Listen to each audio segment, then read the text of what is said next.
আসসালামু আলাইকুম সবাইকে। তো প্রতিদিনের মতন আজকেও কলেজে গিয়েছিলাম। কলেজ থেকে আসার সময় কি করলাম সেটাই আজ তোমাদের সাথে শেয়ার করব। তো ক্লাস শেষ হওয়ার পর স্যারের সাথে দেখা করে বাইরে বের হয়ে দেখি আমার ফ্রেন্ডরা আমার জন্য বড়ি হাতে নিয়ে অপেক্ষা করতেছে। তো কালকে আমরা সবাই প্ল্যান করেছিলাম কলেজ ছুটি হওয়ার পর সবাই বিরিয়ানি খেতে যাব। ওরা আরও কয়েকজনের জন্য অপেক্ষা করতেছে আর এইদিকে আমি ভিডিও করতেছি। আমার এক বন্ধু বলতেছে তোর ব্লগে কি আমাকে নেওয়া যাবে।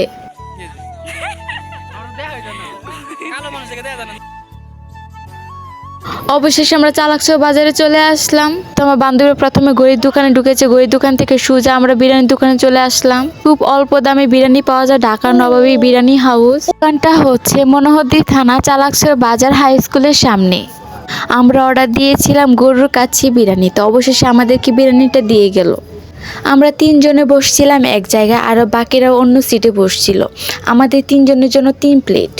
যাই হোক, আমরা এখন বিরিয়ানি খাওয়া শুরু করলাম। বিরিয়ানিটা আমাদের কাছে খুবই ভালো লাগছে, তবে তেলটা একটু বেশি ছিল আর মাংসটা ছিল 1 টুকরা আর আলু ছিল অর্ধেক।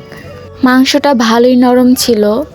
এখানে বুরহানিও ছিল, কিন্তু আমি বুরহানি নেই না। আর আমার বাকি ফ্রেন্ডরা ওই সাইডে বসে আছে। আর আমার কিপ্টুস বান্ধবী গনে গনে সবাইকে 5টা করে চিপস দিচ্ছে। আমার একটা পড়ে যাওয়ার কারণে আরেকটা তার কাছে চাইলাম।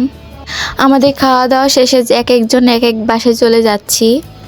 যাওয়ার সময় প্রত্যেকটা এক একটা কার্ড দিয়ে দেয়, ওরা নাকি হোম ডেলিভারিও দেয়। খাওয়া দাওয়া শেষে আমার কাছে 20 টাকা ছিল। এই 20 টাকা দিয়ে আমার ছেলের জন্য চকলেট কিনে বাড়ি নিয়ে যায়। আমার ভিডিওটি ভালো লাগলে সবাই সাবস্ক্রাইব এবং লাইক দিয়ে দিবেন। ধন্যবাদ।